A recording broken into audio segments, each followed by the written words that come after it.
Friends, welcome back to my channel. If you are new viewer, please subscribe my channel for more videos. आज हम बात कर रहे हैं ऑर्डर 15 की सिविल प्रोसीजर कोड के सिविल प्रक्रिया संहिता के, जो कि बात करता है disposal of the suit at the first hearing.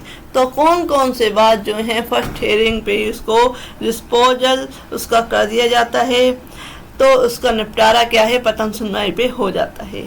तो इसमें जो बताया गया है रूल 1 में कि जब पक्षकारों में कोई विवाद नहीं है, जहां कोर्ट में कोई केस दाखिल किया गया और जब कोर्ट में केस आया तो कोर्ट को लगा कि जो व्यक्ति, ये दो पार्टियां जो हैं जो इशू लेके आई हैं, जो केस लेके आई हैं, वह केस में कोई विधि या तथ्य का कोई प्रश्न पैदा नहीं होता है, तो उस केस में वह क्या है उस पर जजमेंट दे देगा फर्स्ट हियरिंग पे। जहां बात की प्रथम सुनवाई पर यह प्रतीत होता है कि विधि के या तथ्य के किसी प्रश्न पर पक्षकारों में विवाद नहीं है, तो वहां न्यायालय तुरंत ही निर्णय सुना सकेगा। Where at the first hearing of the suit it appears that the parties are not at issue on any question of law and facts, the court may at once pronounce judgment। तो court को यह है कि वह कोई issue ही नहीं है विधि और तथ्य का, और जो कोर्ट डिसाइड करती है केस वो क्या है फैक्ट्स पे डिसाइड करती है या क्वेश्चन ऑफ लॉ पे। तो अगर दोनों ही नहीं है तो कोर्ट उस पर फर्स्ट हियरिंग पे ही इसका डिसीजन दे देगी। तो ये होता है फर्स्ट हियरिंग पे। नेक्स्ट आते हैं रूल 2। रूल 2 कहता है कि जब कई प्रतिवादियों में से किसी एक का विवाद नहीं है, one of several defendant not at issue, यानी कि कई प्रतिवादियों के ऊपर क्या है केस किया गया है, उनमें से किसी एक क्या है उससे रिलेटेड ही नहीं है, उस पर क्या है बेफालतू में केस कर दिया गया है, तो वो फर्स्ट हियरिंग पे डिसाइड हो जाएगा। देखते हैं क्या समझते हैं लैंग्वेज क्या है इसकी। जहां एक से अधिक प्रतिवादी हैं और प्रतिवादियों में से किसी एक का विधि या तथ्य के किसी प्रश्न पर विवादी से विवाद नहीं है, वहां न्यायालय ऐसे प्रतिवादी के पक्ष में और उसके विरुद्ध निर्णय तुरंत ही दे सकेगा और बात केवल अन्य प्रतिवादियों के विरुद्ध चलेगा।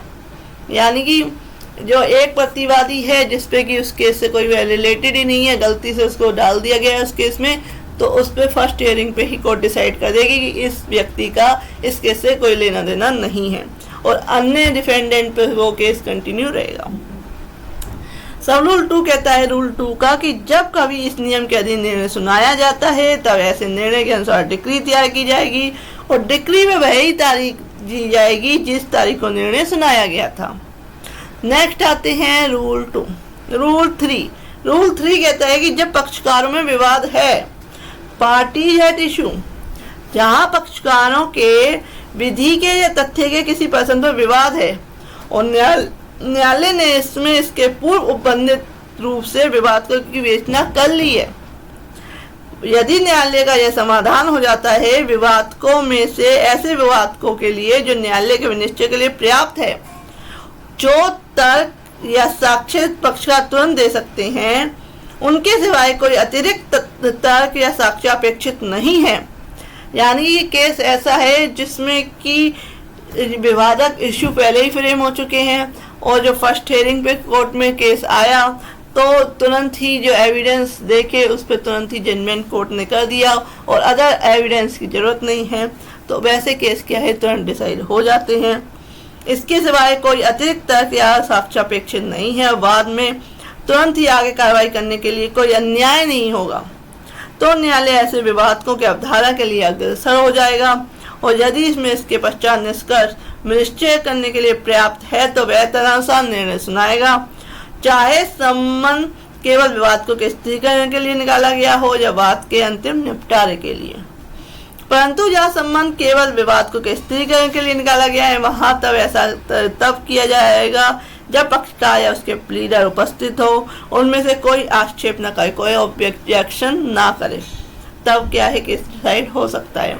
अगर विवादकों के स्थिरीकरण के लिए नहीं, डिस्पोजल के लिए है संबंध। नेक्स्ट आते हैं जहां निष्कर्ष विनिश्चय के लिए पर्याप्त नहीं है, वहां न्यायालय बात के आगे की सुनवाई मुलतवी करेगा और ऐसे अतिरिक्त साक्ष्य को पेश करने के लिए और ऐसे अतिरिक्त तर्क के लिए दिन नियत करेगा जो मामले में अपेक्षित हो।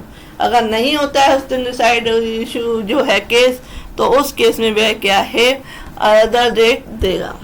नेक्स्ट आते हैं रूल 4। रूल 4 कहता है साक्ष्य पेश करने में असफलता, फेलियर टू प्रोड्यूस एविडेंस। जहां सम्मन बात के अंतिम निपटारे के लिए निकाला गया है, कोई सम्मन निकाला गया है वह अंतिम निपटारे के लिए केस के निकाला गया है, और दोनों में से कोई भी पक्षकार वह साक्ष्य पेश करने के लिए पर्याप्त हेतु के बिना असफल रहते हैं जिन पर वह निर्भर करता है, वहां न्यायालय तुरंत ही निर्णय सुनाएगा, और यदि वह ठीक समझता है तो विवादकों की विवेचना और विलेखन के पश्चात बात को ऐसे साक्ष्य पेश करने के लिए स्थगित कर सकेगा जो ऐसे विवादकों पर उनके विनिश्चय के लिए आवश्यक हो। तो इस तरीके से रूल 4 में बताया गया है फेलियर ऑफ प्रोड्यूस एविडेंस। तो फ्रेंड्स, ये आ गया आपका रूल ऑर्डर 15 कंप्लीट हो गया। नेक्स्ट वीडियो में बताऊंगी rules order 16। Thank you for watching this.